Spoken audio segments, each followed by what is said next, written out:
السلام علیکم، welcome to my channel Deen Tube. آج ہم stories of prophet in series شروع کرنے والے ہیں۔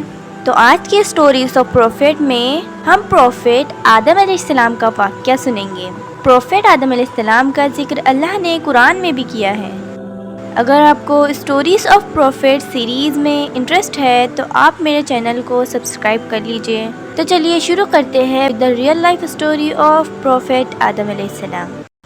زمین آسمان کے اندر بے شمار چھپے ہوئے خزانے و وسائل ہیں، مثلا لوہا، چاندی، ابرق، تیل، کوئلہ اور گیسیں ہیں۔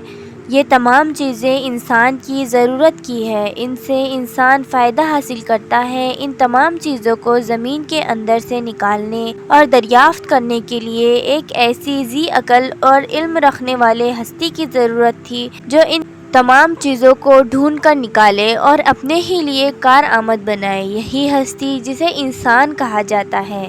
انسان کو اللہ نے عقل اور سوچنے سمجھنے کی صلاحیت عطا کی، پھر دنیا میں بھیجا۔ سب سے پہلے انسان حضرت آدم علیہ السلام تھے۔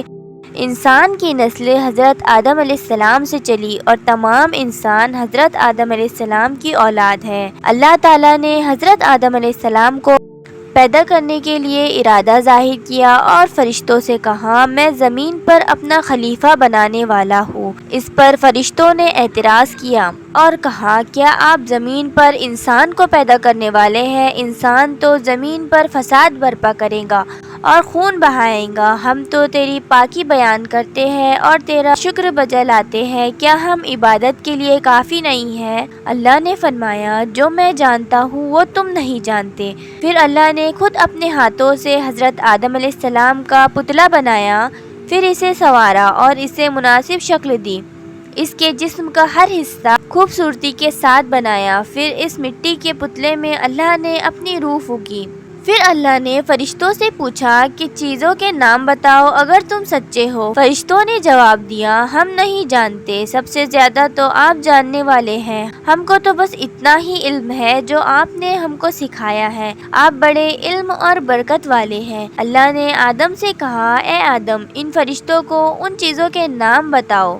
اللہ نے آدم کو تمام چیزوں کے نام بتا دیے تو آدم کے علم میں تمام باتیں آ گئی۔ آدم نے ان چیزوں کے نام بتا دیے تو اللہ نے فرشتوں سے کہا، میں تم سے نہ کہتا تھا کہ میں آسمانوں اور زمینوں کے اندر کی سب پوشیدہ باتوں کو جانتا ہوں، اور جو کچھ تم ظاہر کرتے ہو اور چھپاتے ہو سب کا علم رکھتا ہوں۔ اللہ تعالیٰ نے فرشتوں سے کہا کہ آدم کو سجدہ کرو۔ تمام فرشتوں نے آدم کو سجدہ کیا، لیکن ابلیس نے سجدہ کرنے سے انکار کر دیا اور غرور کرنے والوں میں سے تھا۔ تجھے کس چیز نے سجدہ کرنے سے روکا جبکہ میں نے تجھے حکم دیا تھا؟ اللہ نے پوچھا۔ ابلیس نے کہا کہ آپ نے انسان کو مٹی سے بنایا اور مجھے آگ سے پیدا کیا۔ ابلیس کے معنی مایوس اور نا امید ہونا، اسی لیے کہا گیا ہے کہ جو شخص اللہ سے نا امید ہوتا ہے وہ ابلیس کے تابع ہوتا ہے۔ جو لوگ ابلیس اور شیطان کے بہکاوے میں آ جاتے ہیں وہ پست ہمت ہوتے ہیں۔ جو فرائض ان کے ذمے ہوتے ہیں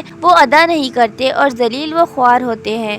جب ابلیس نے سجدہ کرنے سے انکار کیا تو اللہ تعالیٰ نے فرمایا، تو آسمان سے اتر، تو نے تکبر کیا اور تو ذلیل و خوار ہوا۔ ابلیس نے کہا کہ مجھے قیامت کے دن تک مہلت دیجیے۔ اس پر اللہ نے فرمایا، تجھے مہلت دی گئی۔ ابلیس نے کہا، میں تیرے بندوں کو گمراہ کروں گا اور ہر طرف سے ان کو گھیرے میں رکھوں گا، وہ تیرا شکر بھی نہیں کریں گے۔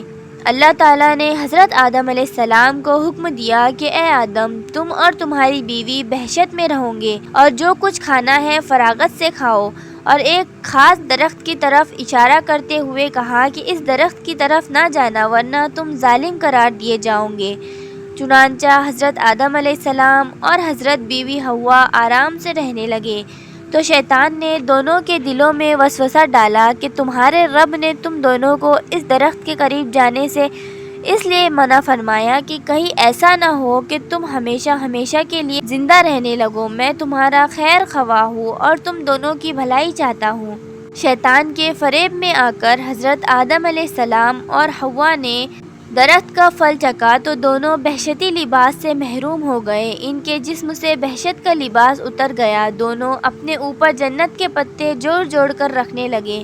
ان کے رب نے ان کو پکارا اور کہا، کیا میں نے تم دونوں کو اس درخت کے قریب جانے سے منع نہیں کیا تھا اور یہ نہ کہا تھا کہ شیطان تمہارا دشمن ہے؟ حضرت آدم علیہ السلام اور حوا دونوں سے غلطی ہوئی، انہوں نے اللہ کا حکم نہیں مانا، اس غلطی پر دونوں کو سخت ندامت ہوئی۔ آدم علیہ السلام نے اللہ سے معافی طلب کی اور دعا کی، اے میرے رب، ہم نے اپنے نفس پر ظلم کیا، اگر آپ ہم پر رحم نہ کریں اور ہماری مغفرت نہ کریں تو ہم نقصان اٹھانے والوں میں ہوں گے۔ آدم علیہ السلام اور حوا علیہ السلام کو زمین پر اتار دیا اور کہا کہ تم ایک دوسرے کے دشمن رہو گے اور ایک خاص وقت تک تم دونوں کو زمین پر رہنا ہے۔ ہماری طرف سے کوئی ہدایت آئے تو جو شخص اس ہدایت کو مانے گا، نہ انہیں کسی بات کا اندیشہ ہوگا نہ کوئی غم۔ جو میری نصیحت سے منہ موڑے گا، اس کے لیے دنیا میں زندگی تنگ ہوگی اور قیامت کے روز اس کو اوندھا اٹھائیں گے۔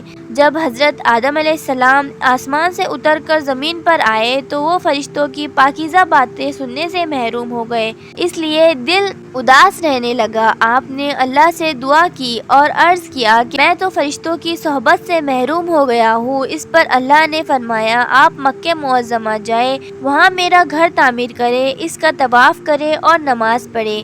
چنانچہ آپ علیہ السلام جبرائیل علیہ السلام کے ساتھ مکہ معظمہ گئے، وہاں کعبے کی تعمیر کی، نماز پڑھی اور طواف کیا۔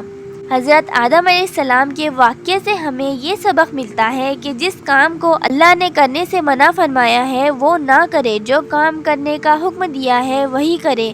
یہی عبادت ہے، عبادت ہی نیکی ہے، نیکی ہی عبادت ہے۔ تو یہ تھا پروفیٹ حضرت آدم علیہ السلام کا بہترین واقعہ۔ آپ کو اس کے بعد کس پروفیٹ کی اسٹوری سننا ہے آپ کمنٹ میں بتائیے۔ اگر آپ کو stories of prophets in series میں انٹرسٹ ہے تو پلیز میرے چینل کو سبسکرائب کیجیے۔